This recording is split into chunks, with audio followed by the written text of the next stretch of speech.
એક સામાન્ય ગરીબ માણસ જેના જીવનમાં દુઃખ જ દુઃખ હતું. લોકો તેને અપશુકન માનતા હતા, પરંતુ એક દિવસ તેણે હનુમાનજી સામે બેસીને એવી પ્રાર્થના કરી કે તેના પછી જે થયું તે આખા ગામ માટે ચમત્કાર બની ગયું. શું ખરેખર હનુમાનજી આજે પણ પોતાના ભક્તોની મદદ કરે છે? શું સાચી ભક્તિ નસીબ બદલી શકે છે? આ રહસ્યમય અને હૃદયસ્પર્શી કથા અંત સુધી જરૂર સાંભળજો, કારણ કે અંતમાં તમને એવી શિખામણ મળશે જે કદાચ તમારું જીવન પણ બદલી શકે છે. હનુમાનજીની કૃપાથી બદલાયેલું જીવન. ગુજરાતના એક નાના ગામમાં મોહન નામનો એક ગરીબ માણસ રહેતો હતો. તેની પાસે ન જમીન હતી, ન ધંધો હતો અને ન કોઈ ખાસ આવકનું સાધન હતું. દિવસભર મજૂરી કરીને જે થોડા પૈસા મળતા તેનાથી પરિવારનું ગુજરાન ચલાવતો. પરંતુ છેલ્લા કેટલાક મહિનાઓથી તેના જીવનમાં મુશ્કેલીઓ વધતી જતી હતી. ક્યારેક કામ મળતું નહોતું, ક્યારેક બીમારી આવી પડતી, તો ક્યારેક ઘરમાં કોઈ નવી મુશ્કેલી ઊભી થઈ જતી. ગામના ઘણા લોકો તેને કમનસીબ કહેતા હતા. કેટલાક લોકો તો તેને જોઈને રસ્તો પણ બદલી લેતા. મોહન બહારથી ભલે શાંત રહેતો હોય, પરંતુ અંદરથી તે તૂટી ગયો હતો.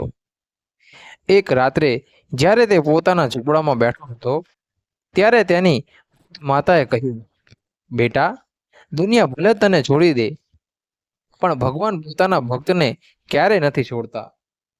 આ શબ્દો મોહનના હૃદયમાં ઉતરી ગયા. બીજા જ દિવસે વહેલી સવારે તે ગામના જૂના હનુમાનજીના મંદિરે પહોંચી ગયો. મંદિર ખૂબ જ પ્રાચીન હતું. લોકો માનતા કે અહીં કરેલી સાચી પ્રાર્થના ક્યારેય વ્યર્થ જતી નથી.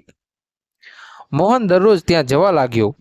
તે હનુમાન ચાલીસા પાઠ કરતો, મંદિર સાફ કરતો અને ભગવાનને પોતાના દુઃખોની વાત કરતો. દિવસો પસાર થતા ગયા, પરંતુ બહારથી કંઈ બદલાતું નહોતું. લોકો તેની મજાક ઉડાવતા. આટલી ભક્તિ કરીને શું મળ્યું? કોઈ કહેતા, ભગવાને સાંભળ્યું હોત તો અત્યાર સુધી તારી હાલત બદલાઈ ગઈ હોત. પરંતુ મોહનનો વિશ્વાસ ડગ્યો નહીં. એક દિવસ ભારે વરસાદ પડી રહ્યો હતો. આખું ગામ ઘરમાં બંધ હતું. મોહન છતાં પણ મંદિર પહોંચ્યો. ત્યાં જેણે જોયું કે મંદિરના ખૂણે એક વૃદ્ધ સાધુ ભીંજાઈ રહ્યા હતા. મોહને પોતાના ફાટેલા કપડામાંથી એક ચાદર કાઢી અને સાધુને ઓઢાડી. સાધુએ સ્મિત કરીને કહ્યું, બેટા, તારી પાસે પોતે કંઈ નથી, છતાં તું બીજાને આપે છે. મોહને જવાબ આપ્યો, મારી પાસે સંપત્તિ નથી, પરંતુ હનુમાનજીમાં વિશ્વાસ છે.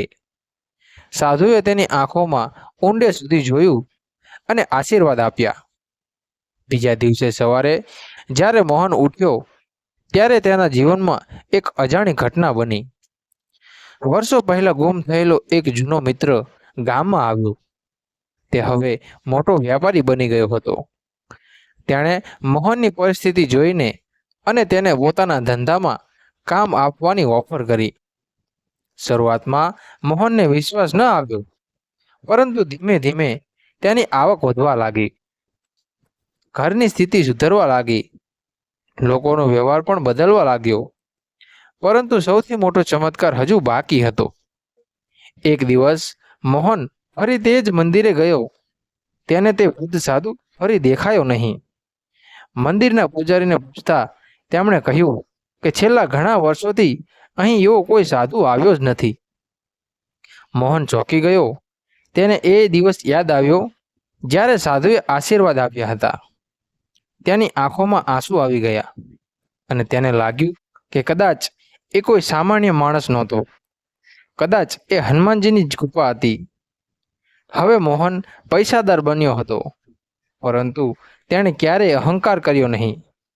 તે ગરીબોની મદદ કરતો, મંદિરમાં સેવા કરતો અને એક જ વાત કહેતો, ભગવાનને માત્ર શબ્દોની ભક્તિ નથી ગમતી, ભગવાનને હૃદયની ભક્તિ ગમે છે. વર્ષો પછી જ્યારે લોકો તેના જીવનની સફળતાનું રહસ્ય પૂછતા, ત્યારે તે હસીને કહેતો, મને સંપત્તિએ નહીં, વિશ્વાસે બચાવ્યો છે. ગામના બાળકો તેની વાર્તા સાંભળીને પ્રેરણા લેતા.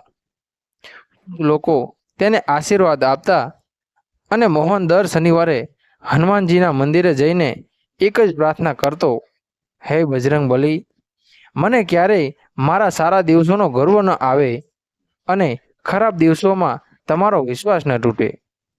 સમય પસાર થતો ગયો, પરંતુ તેની ભક્તિ વધુ મજબૂત બનતી ગઈ. લોકો સમજી ગયા કે સાચી ભક્તિનો અર્થ માત્ર મંદિર જેવું નથી, પરંતુ મુશ્કેલ સમયમાં પણ વિશ્વાસ જાળવી રાખવો છે. અને કદાચ એ જ હનુમાનજીનો સૌથી મોટો આશીર્વાદ છે. તો મિત્રો, આ હતી હનુમાનજીની કૃપાથી બદલાયેલા એક ભક્તની કથા. જો તમને લાગે છે કે સાચી ભક્તિ અને વિશ્વાસમાં શક્તિ છે, તો કોમેન્ટમાં જરૂર લખજો જય શ્રી રામ અને જય હનુમાન. અને યાદ રાખજો, જ્યારે દુનિયા બધા દરવાજા બંધ થઈ જાય છે, ત્યારે ભગવાનનો દરવાજો હંમેશા માટે ખુલ્લો રહે છે. તો આવી જ વધુ પ્રેરણાદાયક અને ધાર્મિક વાર્તા માટે વાર્તાલોકને સબસ્ક્રાઈબ કરવાનું ભૂલતા નહીં.